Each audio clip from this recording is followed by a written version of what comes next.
Halo, Assalamualaikum warahmatullahi wabarakatuh. Terima kasih sudah klik video ini. Apa kabar? Sehat selalu ya. Kembali lagi di channel Ruang Misteri. Sebelum kita memulai ceritanya, jangan lupa subscribe, like, dan komen video di bawah ini. Dan jangan lupa aktifkan tombol lonceng agar kalian dapat notifikasi video terbaru dari kita. Oke, langsung aja kita memulai ceritanya. Nama gua Reina. Gua siswi kelas 9 yang mau menghadapi ujian nasional. Gua menceritakan kejadian ini di awal hingga akhir kelas 9. Ada kisah sedih, seram, pasti, hingga awal percintaan gua dengan teman gua dan juga hantu yang ada di judul. Sekolah gua salah satu di Jawa Barat. Dan memang dari awal masuk, gua sudah mendengar desas-desus dari cerita yang beredar di kuping gua pas awal-awal MPLS. Ceritanya sendiri buat gua gak terlalu menarik, tapi bisa dibilang jadi bahan pertimbangan untuk akhlak sendiri. Senin, 15 Juli 2010, sekolah gua adalah yang pertama kali karena gue sendiri baru tahun ajaran baru. Di kelas gua ada beberapa teman yang gue kenal, yaitu Ahmad, Andri, Tania, dan Rania. Yang paling menonjol adalah Ahmad, sedangkan Andri sendiri adalah orang yang dikenal bandel sejak awal masuk. Dia sudah dikenal banyak kasus di sekolah. Sedangkan Rania dan Tania adalah perempuan yang diam-diam menghanyutkan. Karena dari dulu mereka orang yang pendiam, namun nilai selalu bagus. Setiap istirahat pasti ada aja dari mereka berempat yang ke gua terus. Pagi itu jam 9, Ahmad dan Andri ke tempat gua di paling depan. Ray diem baik. Pertanyaan gabut dari Andri, "Kenapa lu emangnya? Ribet bet." "Aduh, cewek kayak lu ribet emang dikit-dikit marah. MPS lu ya?" "Berisik," gua ngomel karena malas dengerin dia. "Dah Dri, jangan ganggu, kita ke kantin aja, lu lapar kan?" Ahmad langsung memalingkan suasana dan bagusnya Andri langsung mengiyakan. Beberapa waktu kemudian, bel sekolah pun berbunyi untuk lanjut jam 2 pelajaran hingga istirahat sekolah kedua. Di istirahat kedua ini, jam 12 sekaligus untuk sholat zuhur. Untuk jam pulang, gua sendiri kita pulang jam 2 siang. Tiba-tiba, Tania dan Rania menyamper ke gua. "Ray, ke kantin yuk, abis itu sholat," ajak Rania. "Enggak ah, gua enggak ke kantin, masih kenyang," jawab gua dengan malas. Hingga pas pulang, gua ketemu mereka berdua lagi dan mereka benar-benar serius ngajak gua ngobrol. Dan ini buat gua enggak masuk di akal. "Ray, gua mau ngajak lu hari Sabtu ke sekolah buat nginep, mau enggak?" tanya Tania. "Sabtu ke sekolah? Ngapain?" batin gua heran. "Kita temenin si Ahmad dan Andri ikut mabit," kata Rania. "Ya elah, gak kuat bat. Ogah gua lagian udah banyak orang yang juga di sana, ada Pak Ustad juga, ngapain lu pakai temenin mereka segala?" "Ogah gua jawab dengan muka serius karena gak mau diajak. "Daripada lu belajar mulu, sesekalilah oke?" tanya Rania. "Gua izin ortu dulu," jawab gua dengan datar. "Oke deh, sip, hari Jumat jangan lupa kabarin gua ya," tanya Rania. "Ya kita lihat aja nanti." Karena rumah gua dan mereka berdua beda, gua akhirnya berpisah karena beda komplek. Sesampai di rumah, gua langsung cari mama gua. Karena kalau untuk masalah kegiatan sekolah, mama gue selalu kasih jalur hijau. "Mah, aku mau ikut mabit hari Sabtu, boleh nggak?" Mama gue pun menjawab, "Ya udah, tapi yang bener loh, jangan bercanda sama pacaran." Untuk urusan pacaran sendiri, mama gue melarang karena bisa ganggu fokus gue. Tapi di sini gue nggak tahu tujuan asli mereka. Apa yang memungkinkan adalah mereka ngajak gua buat ngeliat Ahmad sama Andri. Iya mah, aku janji. Sampai ke hari Jumat, dimana pagi-pagi mereka udah nanyain, Dan gue bilang ya ke mereka, dan kebetulan mereka langsung bilang ke Pak Ustadz. Dan beliau bilang siapin aja apa yang udah dibilangin sebelumnya. Sabtu pun tiba. Saat itu, mabit diharuskan datang siang jam 12 karena ada beberapa tempat yang akan digunakan untuk mabit. Ada beberapa kelas yang harus dirapihkan dan juga masjid harus dibersihkan juga agar para siswa atau siswi bisa nyaman saat acara berlangsung. Agak telat karena males mandi dan kena omelan Pak Ustadz. Kenapa kamu bisa telat? Kamu niat ikut gak sih? Omel beliau. Gua hanya bisa menundukkan kepala dan mengangguk dengan omelannya yang banyak mengeluarkan jurus-jurus kerohaniannya seperti saat khotbah. Akhirnya, tanpa panjang lebar, beliau langsung menyuruh gua menaruh tas di dekat masjid.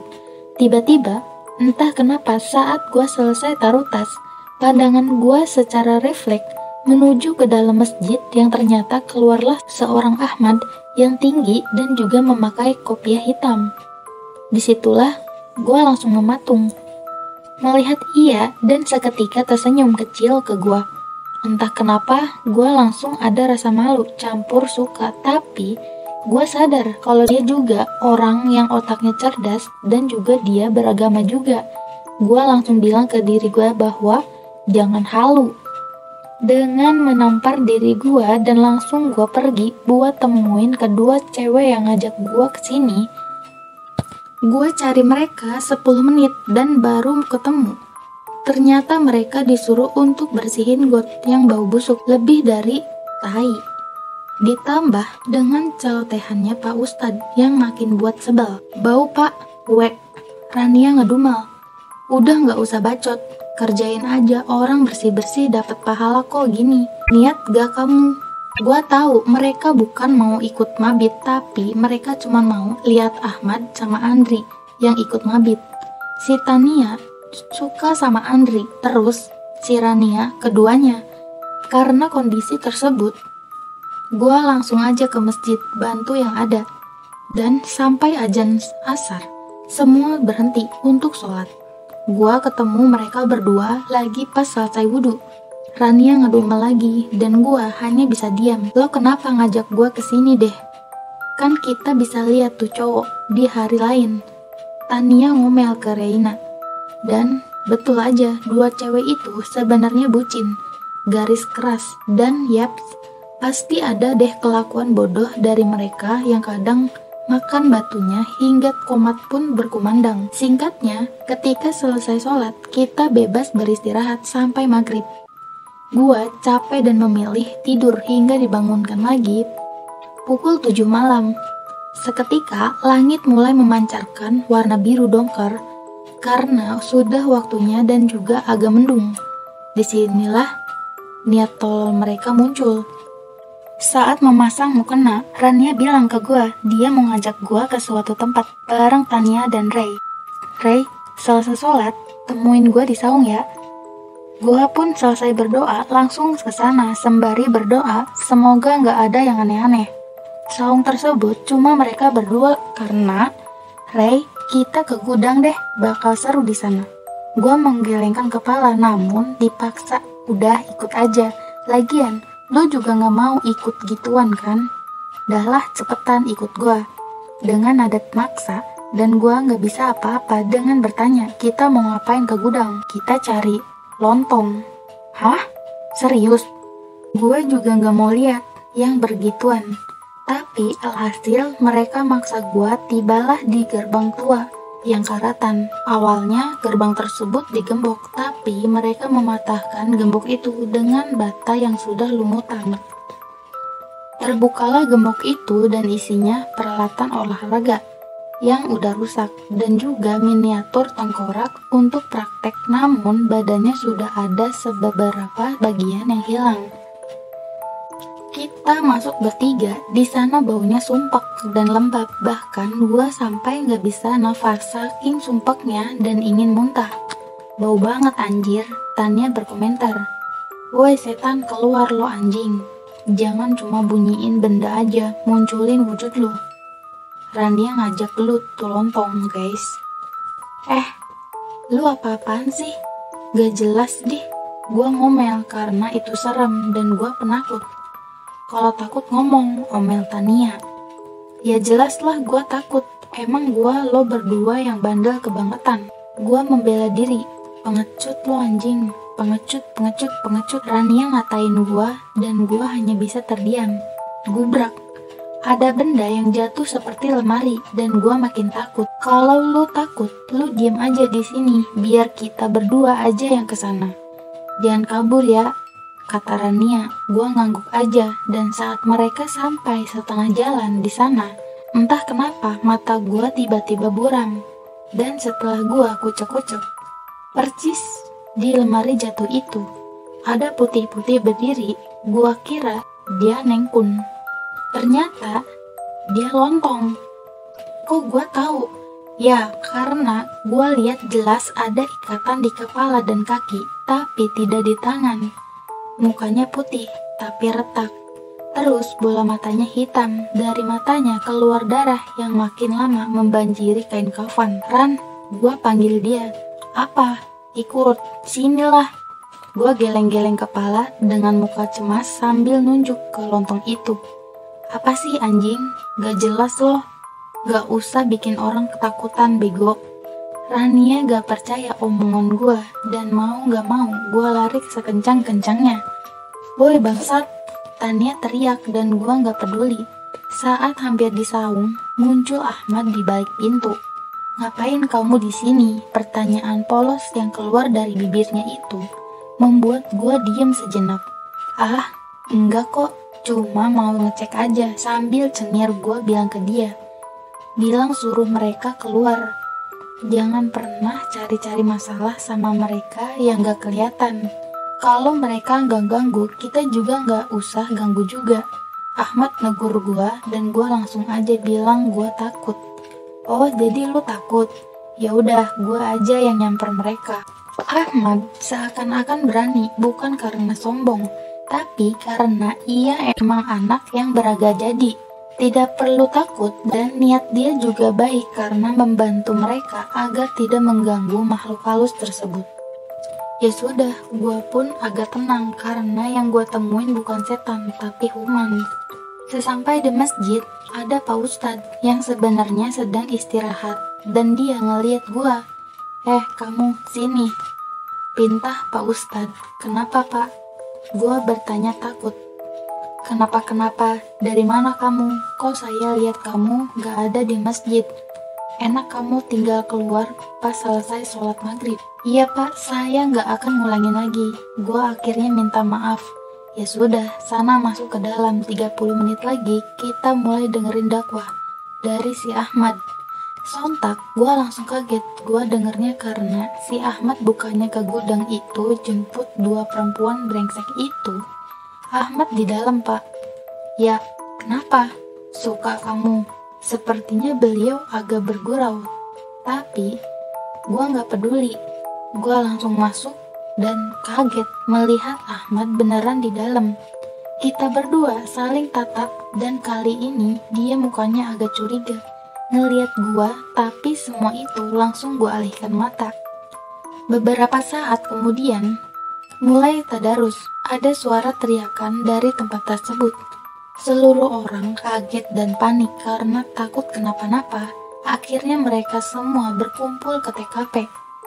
Betul aja, teriakan itu dari Rania dan Tania yang sedang kesurupan. Pak Ustadz yang sedang melihat itu geleng-geleng kepala dan sudah curiga akan hal ini. Tadi kamu ngapain kesini? Tanya Pak Ustadz. Pak Ustadz memotong. Gak usah pura-pura bego. Ngapain kalian bertiga kemari? Pak Ustadz sudah curiga. Maaf Pak, sebenarnya saya gak ada niatan kemari. Cuman mereka yang maksa saya. Gua ngomong jujur. Mending kamu harusnya gak usah ikut deh acara kayak beginian. Kalau kamu cuma mau cari-cari begituan, ucap Ahmad yang tiba-tiba di belakang gua. Iya Mad, gua minta maaf. Gua juga salah berteman sama mereka. Gua menunduk dan Pak Ustadz pun segera mengusir jin itu keluar. Sebelum jin tersebut keluar, mereka membawa pesan. Dasar pengusik. Bawa saja mereka pulang. Salah satu jin yang ada di tubuh Rania marah. Ya, saya bakal bawa pulang mereka sekarang juga. Pak Ustadz memenuhi permintaan mereka dan akhirnya mereka pergi tanpa diruqyah. Ahmad, bawa Rania dan Andri, bawa Tania. Perintah dari Pak Ustadz. Siapa? Mereka berdua sontak ngomong dan segera menggendong. Kamu, sambil nunjuk ke gua.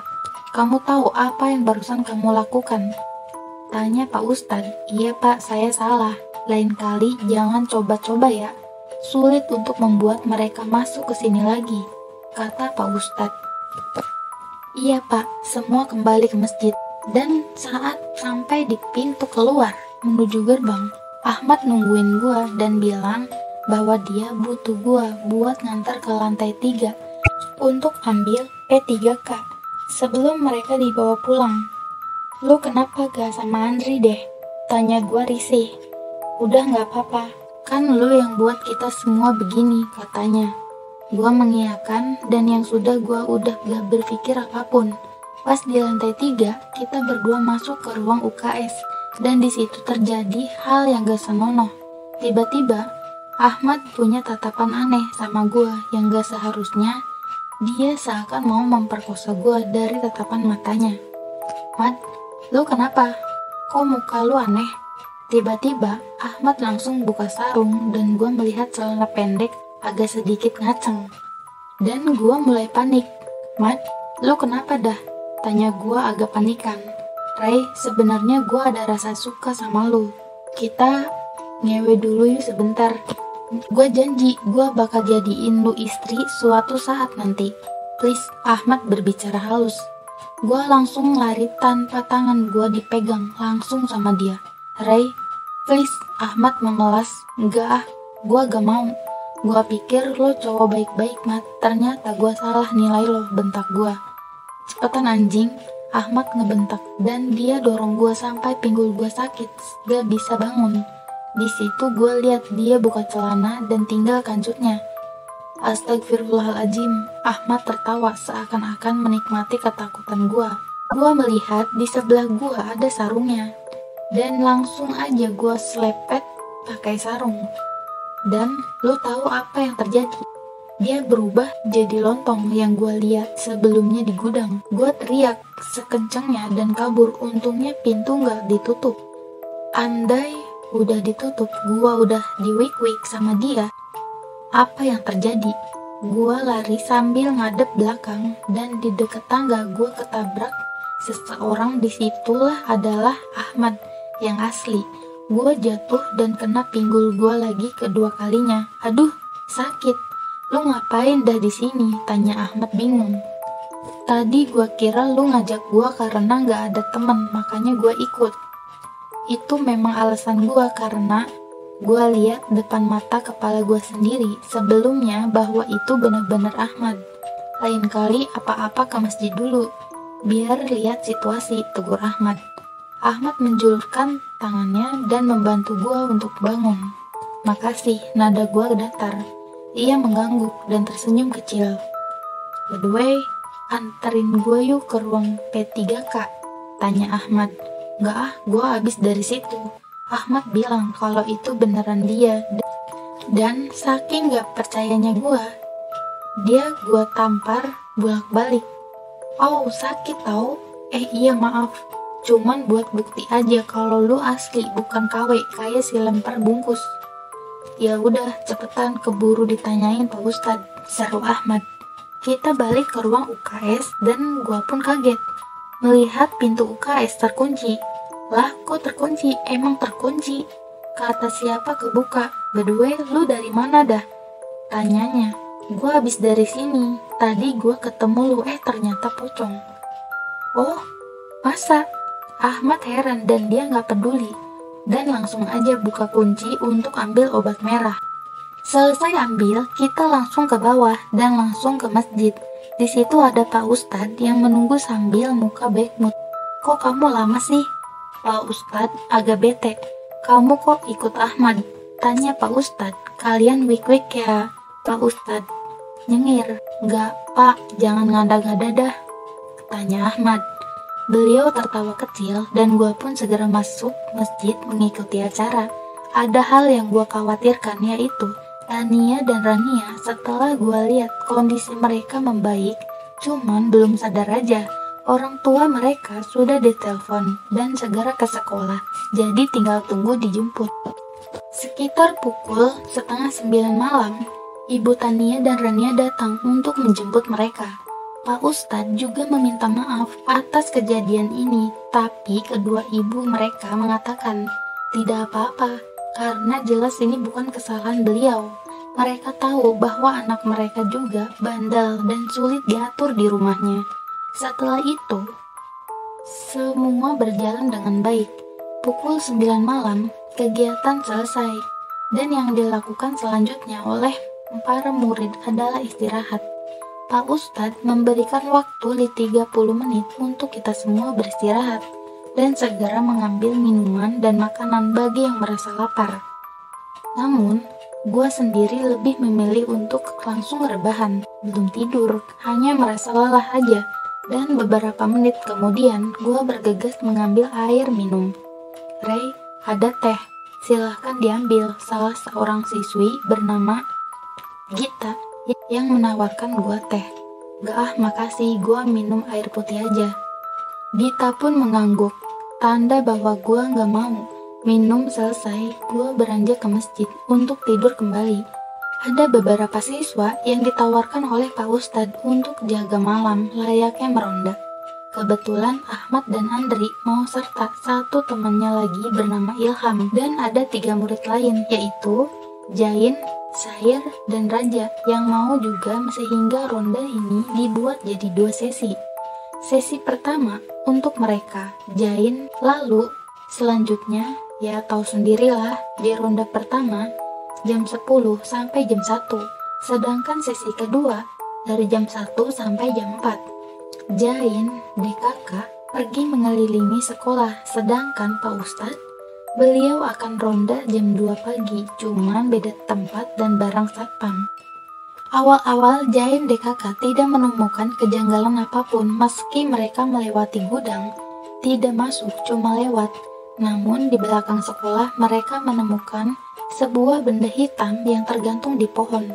Benda itu besar layaknya sebuah lontong, namun berwarna hitam. Seketika, benda tersebut jatuh dalam keadaan berdiri, dan tiba-tiba benda tersebut terbuka, layaknya seorang memakai jubah, lampu, atau vampir.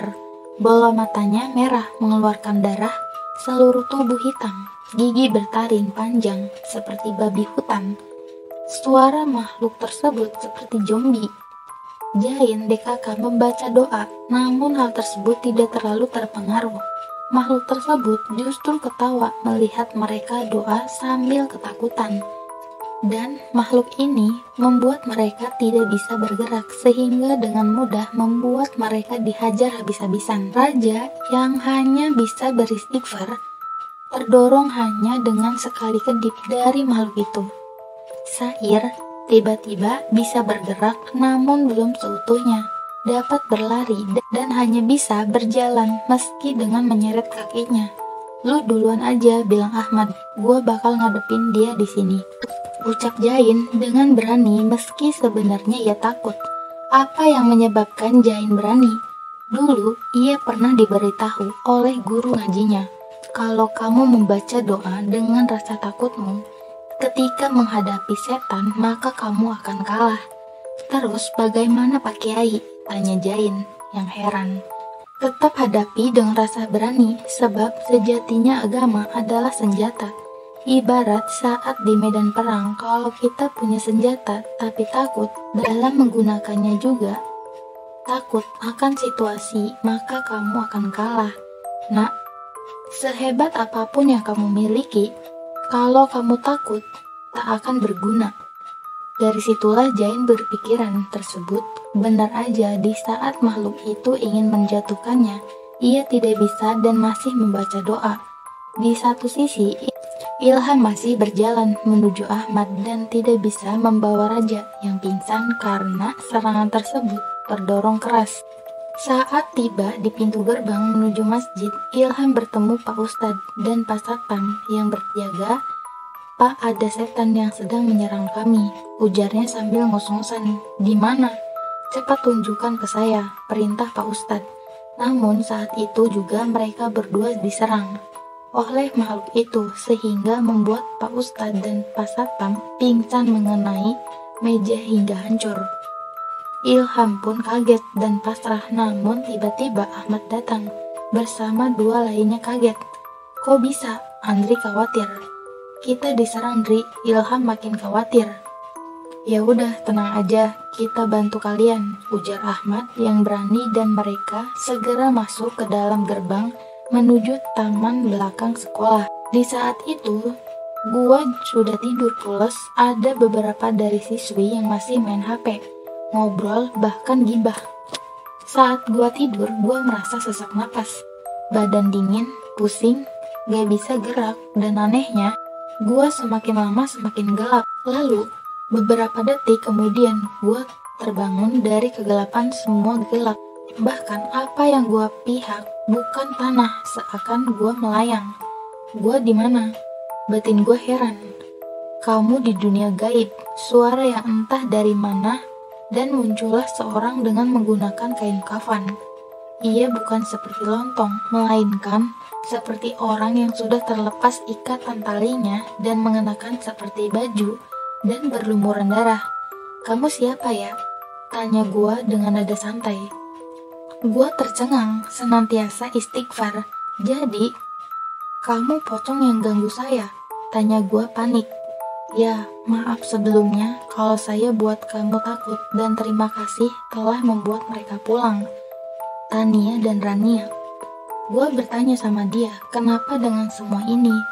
Dan dia menjelaskan bahwa ia dulu seorang yang punya tanah untuk dibangun sekolah oleh pemerintah. Namun tempat tersebut tidak disetujui oleh salah satu orang pintar di sana dengan alasan para makhluk yang ada di situ enggan. Padahal orang pintar itu sengaja, karena memang ia sering bertapa di situ. Sehingga si orang pintar ini, sebut saja si dukun, pura-pura bahwa syarat untuk pembebasan lahan ia itu dengan membeli perlengkapan perdukunan, namun agak mahal. Singkat cerita, orang ini mengiyakan dari perkataan si dukun itu. Setelah membeli, semua sudah beres dan sekolah dibangun. Namun beberapa bulan kemudian, orang yang punya tanah ini meninggal secara aneh. Kemarin ia bertemu warga sehat, namun esok hari dikabarkan meninggal. Warga curiga ini mungkin karena perbuatannya si dukun. Namun semua itu dihilangkan oleh Pak RT supaya tidak membuat dukun itu marah. Ternyata adalah tujuan dari dukun itu membuat si pemilik tanah ini menjadi pocong yang dijadikan sebagai budak. Setelah pemilik tanah itu menjadi lontong, ia merasa kesal dan bersalah karena telah mengikuti perintah si dukun. Hal tersebut tidak bisa diapa-apakan lagi. "Jadi dari situlah saya menjadi sosok ini, Mbak," ujarnya. Gua merasa sedih sesekali karena gua sendiri seakan-akan merasakan hal yang sama. Dan satu hal yang pasti Mbak tahu, saat ini teman kamu sedang melawan siapa yang membuat saya seperti ini. Gua keingat dengan Ahmad dan kawan-kawan, tetapi tidak dengan Jain karena gua tidur. Sosok ini langsung menampilkan sebuah peristiwa yang saat ini teman gua hadapi. Gua kaget dan panik karena gua juga mau bantu mereka. Tapi, tenang Mbak, saya bakal bangunin kamu. Seketika, ada yang menusuk sosok kelontong ini dari belakang. Dan ternyata, makhluk yang gua lihat saat melawan teman-teman gua. "Kamu gak akan bisa bangun. Saya bakal buat kamu dan temanmu seperti dia." Sambil ketawa. "Gak, lo pengkhianat anjing." Suara gua teriak dan membuat badan yang berbentuk seperti kelelawar di dalam dunia gaib tersebut terpental, namun tidak jauh. Itu doang bajingan. Cuy, gak ada kekuatan yang paling hebat melainkan setan dan iblis. Tuhan tidak akan pernah bisa menang karena dialah yang lemah. Allahu Akbar. Sambil mendorong tangan kanan gua, muncul cahaya biru yang melesat mengenai tubuh dukun yang telah menjadi setan tersebut. Ia terpental namun masih bisa bangun meski agak kesakitan. Di satu sisi, Ahmad dan lain sedang melawan juga, namun dengan secara fisik ia melawan dengan bela diri dan ia heran kok ada beberapa momen yang membuat makhluk tersebut seakan seperti terkena serangan padahal Ahmad belum mengenai tubuh makhluk itu. Ternyata itu adalah efek dari serangan yang gue lancarkan di dunia gaib. Jadi efeknya akan ada dua. Gue memang gak bisa ngomong sama Ahmad karena beda alam, tapi seenggaknya ia sudah tahu kalau saat makhluk itu terkena serangan, maka dia juga bakal nyerang makhluk tersebut sebagai titik lemah. Dukun tersebut makin marah dan terbang setinggi-tingginya agar mencari titik lemahnya gua.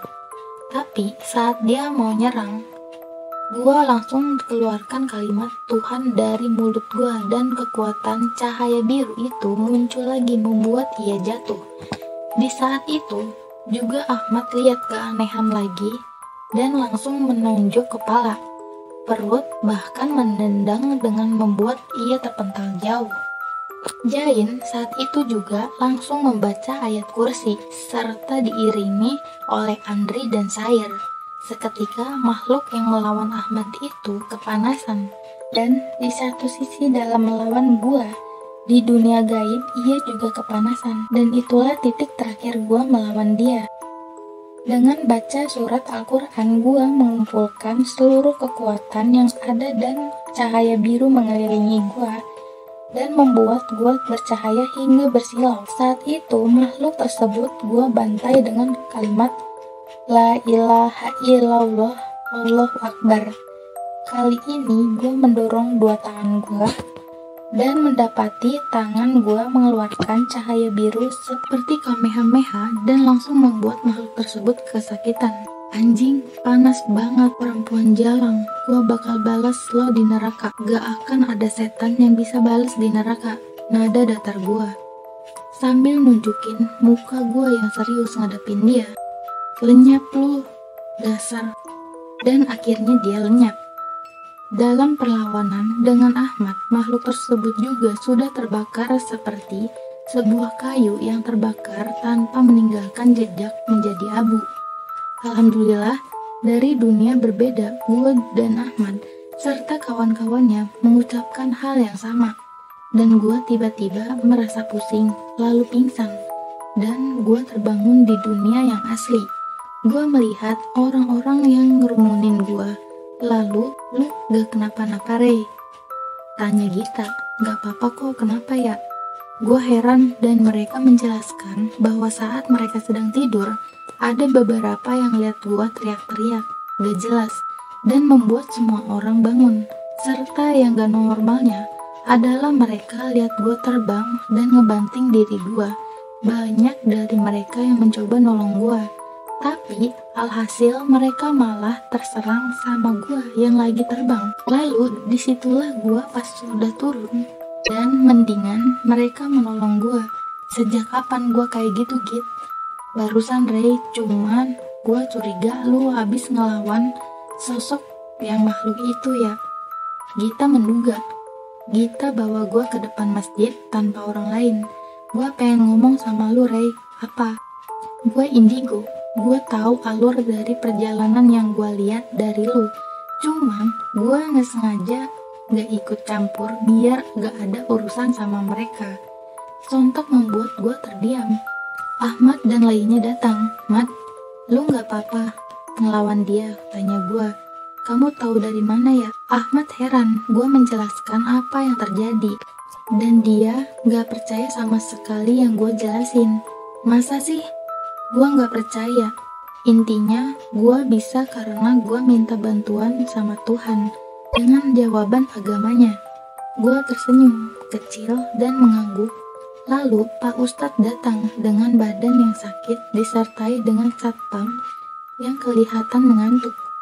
Semua kembali normal. Waktu menunjukkan jam 4.